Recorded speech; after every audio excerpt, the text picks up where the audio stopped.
அன்பே சிவம் மனமே குரு என்றுணர்த்திய குருவே போற்றி.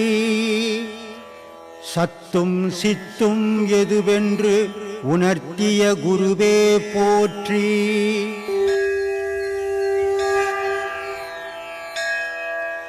சித்தம், புத்தி, மனம், அகங்காரம் இதை பற்றி கூறுங்கள் சார். இது எப்படின்னா எவ்வாறு செயல்படுகிறதுன்னு தெரியணும். இப்போ நீ ஒரு பெரிய ரவுடி, ஆனா ஒண்டியால எதையும் செய்ய முடியாது. நீ என்ன பண்ற, என்ன கூட வச்சுக்கணும், இன்னும் 2 பேரையும் சேர்த்துக்கின்னு எனக்கு ஒரு வேலை வைக்கிற, அவருக்கு ஒரு வேலை வைக்கிற, அவருக்கு ஒரு வேலை, 3 பேர் 3 வேலை செய்யணும் வரும். 3 பேரும் போய் எதோ கொள்ள அடிக்கிறோம், திருவிடுறோம், எதோ பண்ணி எடுத்துன்னு வந்து உங்கள்கிட்ட கொடுத்தோடனே நீ என்ன பண்ணுற, நீ உனக்கு தேவையானது எனக்கு கொடுக்குறத கொடுக்குற. அப்போது இந்த ஒரு திருடம் போகிறான், சித்தன் சொல்லுது ஒரு திருடம் போகிறான் அப்படின்ட்டு. புத்தி சொல்லுது வானாப்பா நல்ல மனுஷன் அவரு அப்படின்ட்டு. அகங்காரம் சொல்லுது நீ செய்யறியா பிடுங்குறியா நான் போய் பிடின்னு வரேன் அப்படின்ட்டு. இந்த 3 செயல்களையும் செய்யறதால இந்த மனம் நிரந்தரமா வாழுது. இந்த 3 பேர் சித்தம், புத்தி, அகங்காரம், இந்த 3 இல்லைன்னா மனத்துக்கு அங்கே வேலை கிடையாது. அப்போ இந்த ஞானத்தில், அதனால்தான் ஆன்மீகத்தில் சொல்றது அகங்காரத்தை அழிச்சிடு. அகங்காரம் அழிஞ்சா சித்தம் புத்திக்கு வேலை இல்லைங்க. வேலை இல்லாத போது மனம் என்ன பண்ணும், ஐயோ இவ்வளோ நாள் இவ்வளோ அட்டீவ் பண்ணிட்டோம், கண்டம் வந்து நம்மளை வெட்டுவான், நம்மளுக்கு பாதுகாப்பே இல்லை, அது எங்கேருந்து வந்துதான் அங்கே போய் சேர்ந்துடும். அது ஆன்மாவிலேருந்து வந்த பொருள். ஆன்மாவோட இணையும் போது ஆன்மா கடவுளோட இணையம், இதுதான் முக்தி மோட்சம் அப்படின்னு இல்லையா? அந்த மாதிரி இணைக்கணுமா, இதுதான் அதனுடைய செயல். சித்தம், புத்தி, மனம் எங்கே இருக்குது, எங்கே இருக்குதுன்னு யாராலையும் கண்டுபிடிக்க முடியும். அது என்னவா இருக்குதுன்னு யாராலும். இப்போ மூக்கு இருக்குது, கண் இருக்குது, காது இருக்குது, வாய் இருக்குது, வயிற்றில் குடல் இருக்குது, ஈரல் இருக்குது, மண்ணீரல் இருக்குது, கல்லீரல், இவ்வளோ பொருள் இருக்குது. அது இதில் மனம் என்னவா இருக்குது, எவன் கண்டுபிடிச்சான்? ஆனால் உலகம் உள்ள மனம் மனம் மனம் மனம் மனம் பேசுகிறான், எவன் கண்டுபிடிச்சான்? மனசு கஷ்டமா இருக்கு, எல்லாத்துலேயும் சந்தோஷமாகறேன் கஷ்டமாகறேன் ஏதோ ஒன்று சொல்லி ஆனால் மனசை பற்றி பேசுவான். அது என்னவா இருக்குது உடலுக்குள்ள? ஒன்றுமாவும் இல்லை. மனம்ன்றது ஒன்று கிடையாது, ஆனால் இருக்குது, ஏக்குது, இயங்குது. அப்போ அந்த மனம் என்னவா இருக்குது அப்படின்னா உயிராக இருக்குது. இது ஏன் எல்லாத்துக்கும் உயிர் ஜீவராசின்றோம், நமக்கு மட்டும் மனுஷன் சொல்கிறோன்னா, உயிரோட எண்ணங்கள் கலக்கும் போது அந்த உயிர் என் மனமாக மாறுது. இது எப்படின்னா, ஒரு ரவை வாங்கிட்டு வந்து வச்சுங்கிற, அதுக்கு பேர் என்ன, அதுக்கு பேர் என்ன, ரவை தானே சாமி. ஒரு கடாயில் கொட்டி போட்டு அது கூட கொஞ்சம் சர்க்கரையை போட்டு கொஞ்சம் தண்ணியை போட்டு கேசரி பவுடர் போட்டுனா அது பேர் என்ன, கேசரி. அது ரவை தான், ஆனால் பேர் மாறி போச்சு. வெங்காயம் பச்சை மிளகாய் போட்டோன்னா உப்புமாவா மாறி போடும். அப்போது அது எது எதெல்லாம் அது கூட சேருதோ அதுக்கேற்ற மாதிரி அது வடிவெடுக்குது. அந்த வடிவத்துக்கு ஏற்ற மாதிரி அது செயல்புரியுது இல்லையா? அப்போது இனிப்பான வடிவு கேசரியாக மாறுச்சுன்னா எல்லாருக்கும் இனிப்பான செயலை செய்யுது. காரமான உப்புமாவை மாதிரி ஆச்சுன்னா எல்லாரும் வெறுக்க ஆரம்பிக்குது. ஒரே பொருள் அதனுடைய நிலைக்கு ஏற்ற மாதிரி செயல்பாடு ஆகுது. அதனால தான் சொன்னான் மறைஞ்சிருந்தே விளையாடும் மனசாட்சியே இல்லையா? அப்போ அந்த மனசுன்றது எங்கே இருக்குதுன்னா உள்ளங்கால் கட்டை விரல்லேருந்து உச்சி வரைக்கும் இருக்குது. அந்த மனம்ன்றது உச்சி வரைக்கும் இருக்கிறதால தான் உணர்வுகள் இருக்குது. மனம் எங்கெல்லாம் இல்லையா அங்கெல்லாம் பாரிச வாழ்வுன்னு ஊந்து போயிடும். இப்படி இருந்து ஏற்றுதுமா எவ்வளோ விஷயங்கள் பற்றியான மனசு பெரிய தொல்லமா அது. மோன நிலை என்றால் என்ன சுவாமி, அது எப்படி இருக்கும், அதனுடைய பயன்கள் என்ன? யாருக்குமே ஒத்துக்காத விஷயத்தெல்லாம் செய்யுது மோன நிலை. மோன நிலை ஆமா, எல்லாருக்கும் ஒத்துக்கிறது செய்யறது அறிவு நிலை. இவ்வளவுதான் வித்தியாசம். 2 நிலை தானே, ஒன்று மூட நிலையா இருக்கணும், இல்லை அறிவு நிலையா இருக்கணும். யார் பார்த்தாலும் வெறுக்கிறது மூட நிலை, யார் பார்த்தாலும் விரும்புவது அறிவு நிலை. மூட நிலைன்றது அதுதான். உங்களுக்கு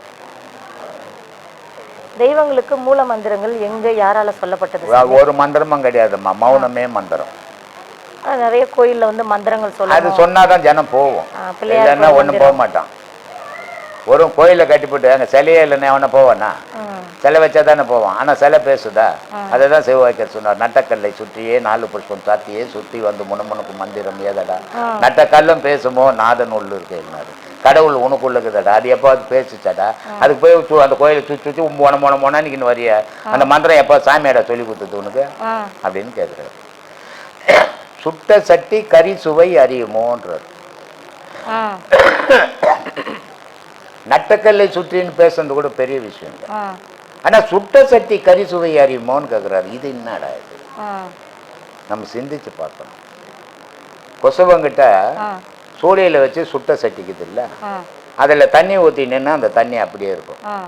ஆனால் அந்த சுடாத சட்டி பச்சை சட்டியில் தண்ணி ஊற்றினேன்னா தண்ணியும் இருக்காது, சட்டியும் ஓண்டி போடும் இல்லை. அப்போ ஊற்றின தண்ணியை அது இழுக்கிற சக்திக்குது, இதுக்கு இழுக்கிற சக்தி இல்லை. அது மாதிரி உடைச்ச கல்லில் உணர்வு இருக்குதாடான்னு கேட்குறாம்மா. சொல்லிப்பட்டு சொல்கிறான். ஒரு கல் எடுத்துன்னு வரடா, சாமி சிலைன்னு சொல்லிட்டு ஊந்து ஊந்து கும்பிட்ற, இன்னொரு கல்லை வாசிப்படியில் போட்டு நல்லா மழங்க மெரிக்கிறிய, இதில் எந்த கல் நல்ல கல் தான்னு கேட்குறான். என்ன பதில் சொல்கிறது? ரொம்ப சிக்கல்மா. அது உள்ளே பூந்துட்டீங்கன்னா மண்டை பிச்சுக்கணும், அப்படி இருக்குது. ரிக்வேதத்தில் ஏதாவது அறிந்து கொள்ள வேண்டிய விஷயங்கள் உள்ளதா சாமி? ஒரு விஷயமும் கிடையாதுமா, எந்த வேதத்துலையும் கிடையாது. உன்னை அறியணும். உன்னை அறிஞ்சால் உனக்கு பலன் உண்டு. ரிக்கு வேதம், இஜர் வேதம், அதர்ம வேதம், எந்த வேதம் அறிஞ்சாலும் உனக்கு ஒரு பயனும் கிடையாது. உன்னை அறிஞ்சால் மட்டுமே உனக்கு பயன். அதனால தான் சொல்கிறேன், எல்லாத்தையும் மறந்துடுங்க, உங்களை தேடுங்கன்றது. கடவுளை கூட தேடாத. கடவுளை பற்றி தெரிஞ்சுக்கணுன்னா முதல்ல நீ யாருன்னு தெரிஞ்சுக்கணும், அப்போ தான் கடவுள் தெரியும். நீ யாருன்னு தெரியாத கடவுளை ஒருபோதும் ஒத்த நாளையும் தெரிஞ்சிக்க முடியாதுன்றது. அதனால் எந்த வேதத்தை பற்றினாலும் ஒரு பயணம் கிடையாதுமா. உன்னை பற்றி படிக்கணும், அதான் உனக்கு பயன். என்கிட்ட ஒரு நண்பர் வந்தார். அவர் கம்யூனிஸ்டில் இருந்தவர். அவர் எல்லா இதையும் படிப்பார், ராத்திரி பகல் படிக்கிறது தான் வேலை அவருக்கு. அவர் இட்டுன்னு வந்தாலும் அவர் இட்டுன்னு வர பயப்படுறாரு. ஏன்னா அவ்வளோ குதர்க்கமான கேள்வியெல்லாம் அவர் கேட்பார். அவர் பேர் வேலாயுதம். நான் என்கிட்ட அவர் ஒரு 3 மாதமாக அவர் ஏமாத்திங்கிறார். இட்டு போகிறேன்னா அவரும் 3 மாதமாக இவர்கிட்ட வந்து போயிடுறாரு. என்கிட்ட அப்புறம் கேட்டார், இது மாதிரி இட்டுன்னு வாப்பான்னு. இல்லை சாமி, அவர் இப்படிலாம் கேட்கட்டும், எனக்கு தெரிஞ்சால் சொல்கிறேன், இல்லை அவர் எனக்கு சொல்லி கொடுக்குறேன், நான் கேட்டுக்கிறேன், இதில் என்னப்பா குறைஞ்சி போகிறோன்னு. நான் சொல்கிறதால ஒன்றும் உயர போகிறதில்ல, இல்லை நான் கேட்கறதால ஒன்றும் தாழ போகிறதும் இல்லை, நானாக தானே இருக்க போகிறேன், இட்டுன்னு வானேன். அப்புறம் இட்டுன்னு வந்தார். நான் அப்போ வேலைக்கு போயிட்டு வந்து பேண்ட்லாம் கைட்டு போட்டு லுங்கி கட்டினுக்கிறேன். அவர் என்ன நினச்சினார், குருவுக்கு எடுப்பு இது, பெஞ்செல்லாம் எடுத்து போட்டு உட்காருன்னு. அதனால இது குருவுக்கு எடுப்பு போட்டுருக்குது, பெஞ்செல்லாம் எடுத்து போடுறதுன்ட்டு நான் சின்ன உட்காந்துக்கிறாரு. அவர் அப்புறம் உட்காந்து என்னப்பா விஷயம் சொல்லுப்பானோன்னு, குரு எங்கேயான்னு கேட்குறாரு. இவர் தான் குரு, என்ன லுங்கி இங்கேயும் கட்டிங்கிறாரு அப்படின்னு அவருக்கு சந்தேகம் வந்துச்சு. அப்புறம் நான் கேட்டேன், என்னப்பா விஷயம்னு. இல்லை சாமி, நான் எல்லாத்தையும் படித்தேன், நான் இதை படித்தேன் அதை படித்தேன்னு. ரொம்ப சந்தோஷம்பா, எல்லாத்தையும் படித்தேன், உன்னை பற்றி எவ்வளோப்பா படித்தேன். என்னை பற்றி என்ன, உன்னை பற்றி படிக்காத உலகத்துலாம் படித்து உனக்குன்னே வரணும்னு. அன்றைக்கி காலையில் வந்து ஆசீர்வாதம் வாங்கினார். அவர்லாம் புக்கு எழுதின, ஒரு சரம்பத்தால் பரம்பாக்கலாம் புக்கை. ஏன்னா சில பேர் என்ன நினச்சிப்பாங்கன்னா, நான் எல்லாத்தையும் படிச்சுட்டேங்க. படித்தா என்னடா வரும்? சர்ச்சில் போய் பைபிள் படிக்கிறான், என்ன வரும்? கடவுளை பற்றி இருக்கிறத படிச்சுட்டு வருவேன். இந்து கோயிலில் போய் சஷ்டியை படிக்கிற, என்ன வரும் உனக்கு? அதில் இருக்கிற எழுத்தை படிக்கிற. இது படிக்கிறதால ஒன்றும் வராது, உனக்குள்ள தேடுறதால தான் எல்லாம் வரும். அதனால் உன்னை தேட தெரிஞ்சுக்கும் முதல்ல, அதான் உனக்கு சாத்தியம். சொல்லுமா. உபனிஷதம்னா என்ன சுவாமி? உபநிஷதம்னா இதை இப்போ சொல்லி கொடுக்குறேன் இல்லையா, தீட்சை, உபதேசம், உபநிஷதம், காலட்சேபம் அப்படின்னு சொல்கிறாங்கல்ல, அந்த மாதிரி உபநிஷதம்னா சொல்லி கொடுக்குறது. காலட்சேபம்னா மறைமுகமாக சொல்லாமல் பகிரங்கமாக கடவுளை பற்றி பப்ளிக்கில் பேசுறது. தீட்சை, உபதேசம் அப்படின்றது இது ரெண்டுமே மறைமுகமாக சொல்லி கொடுக்குறது. கடவுளை அறியறதுக்கு அந்த வழியை மறைமுகமாக சொல்லி கொடுக்குறது தீட்சை. தீட்சையில் பல நயன தீட்சை, நாசி தீட்சை அப்படின்னு பல விதமான தீட்சைகள். அந்த தீட்சைகள், உபதேசங்கள் அந்த மாதிரி மறைமுகமாக கொடுக்குறது அது கடவுளை பற்றி. மீதியெல்லாம் வந்து பப்ளிக்கில் கடவுளை பற்றி பேசுறது.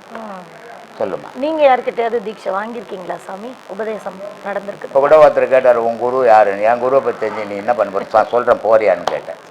ஏன்னு சொன்னால், என்னுடைய குருமார்கள் இருந்தாங்க 2 பேர், 2 குரு எனக்கு. 2 பேருமே இல்லை, இறந்துட்டாங்க. ஆனால் அவங்க 2 பேருமே பேசாதவங்க.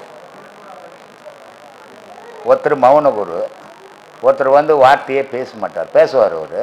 ஆனால் ஆன்மீகத்தை பற்றி யாருக்கிட்டுமே எதையுமே பேச மாட்டார். பொதிகை மலையாருன்னுட்டு இவங்க 2 பேர் எனக்கு குருமார்கள். பொதிகை மலையார், திருநெல்வேலிக்காரர். சொல்லுமா. இது வந்து யாகம் செய்யும்போது குடத்துல வந்து நீர் வச்சு பூஜை பண்றாங்க இல்லைங்களா, அது எதனால சாமி? குளத்துல கூட போய் தண்ணி அடிக்கிறாங்கல்ல, எல்லாம் ஆனா பர்டிகுலரா அந்த குடத்துல நிறைய குடத்துல எடுத்துட்டு வந்து செய்யணும் அப்படின்னு சொல்றாங்க இல்லைங்களா. இதெல்லாம் சாங்கியங்கம்மா, மன சாந்திக்கு பண்றது. இதெல்லாம் தெய்வத்துக்கு பண்ண முடியாது. நான் கேட்டேன், அமாவாசை வருது, திதி வருது, இங்கே எல்லாம் அப்பா அம்மாவுக்கு ஐயரை வர வச்சு எல்லாம் செய்து நல்லா சாப்பாடு எள்ளு எல்லாம் கலந்து பிண்டம் பிடிச்சி எடுத்து போய் வைக்கிறாங்க. அது ஏதோ காக்கா தூந்து தண்ணியில் கரைக்கிறாங்க. செத்தவங்க ஒரு ஊருக்குள்ளே ஒரு அட்ரஸ் சரியாக தெரியலனா ஒருத்தரை கண்டுபிடிக்க முடியல. செத்தவங்க நான் இந்த ஊரில் இருக்கிறேன், இந்த இடத்துல இருக்கிறேன்னு எதனா அட்ரஸ் அமைச்சேன்னா நம்ம பிண்டம் அமைச்சா போவோம். ஆனால் அது இன்னும் கூட என்ன ஒரு வருஷத்துக்கு ஒரு இடத்தானே பசி எடுக்கும் அவங்களுக்கு. டெய்லி நீ மட்டும் சாப்பிட்ற, அவங்களுக்கு மட்டும் ஒரு வருஷத்துக்கு கொடுங்க. என்ன சாமி இப்படி கேட்குறது? பின்ன எப்படியா இதெல்லாம் பப்ளிக்கில் என்ன கேட்காது, இதெல்லாம் மறைமுகமாக கேள்வி சொல்கிறேன். ஏன்னா இது உனக்கு தொழில். அதே நேரத்தில் இது செய்யணும். ஏன்னா இது செய்யலைன்னா உன்னுடைய வம்சத்துக்கு உன் தாத்தா யார், உன் ஆயா யார், உன் சன்னதி யாருன்னு தெரியாமல் போயிடும். அதனால் இதெல்லாம் அவசியம் செய்யணும். ஆனால் இது செத்தவனுக்கும் இதுக்கும் சம்பந்தமே கிடையாது அப்படின்னு சொன்னேன் நான். அது மாதிரி இதெல்லாம் இந்த தண்ணி அடிக்கிறது, வேப்பல் அடிக்கிறது, இதெல்லாம் மனசாந்திக்கு பண்ணுற விஷயம் அது. ஆனால் இதனால் ஒரு பலனும் கிடையாது. குளத்தில் போய் இறங்கினேன், தண்ணியை கையில் தப்பு இறங்கிட்டு நல்லா முழுவிட்டு போயேன். அது என்ன சொல்லி சொல்லி தலையில் இறச்சிக்கினா வந்துருமா ஆகாயத்துலேருந்து? வராது இல்லை, அதே தண்ணி தான், அதே தண்ணியில் தான் ஊது. அதனால் இதெல்லாம் வந்து அவனுடைய திருப்திக்கு பண்ணுறது. அந்த கடல்ல முழுகிட்டு வர்றது எல்லாம் நீ எங்கே போய் கடலில் போய் முழுகிட்டு வந்து குளிக்காத வீட்டில் இருப்பாங்களா? குளிக்காத கடலில் முழுகினேன், சரி இதோட நான் குளிக்க மாட்டேங்க அப்படின்னு சொல்லிடு. கடலில் முழுகிட்டு வந்து உடனே குழாயில் உப்பு அரிக்குதுன்னு ஊற்றிக்கிறீ, அப்புறம் கடலில் முழுகினா நீங்கள் ஏட்டில் முழுகினா. இது மனசனுடைய திருப்திக்காக செய்யப்படுறதுமா, இது நிஜத்துக்கும் சம்பந்தமே கிடையாது.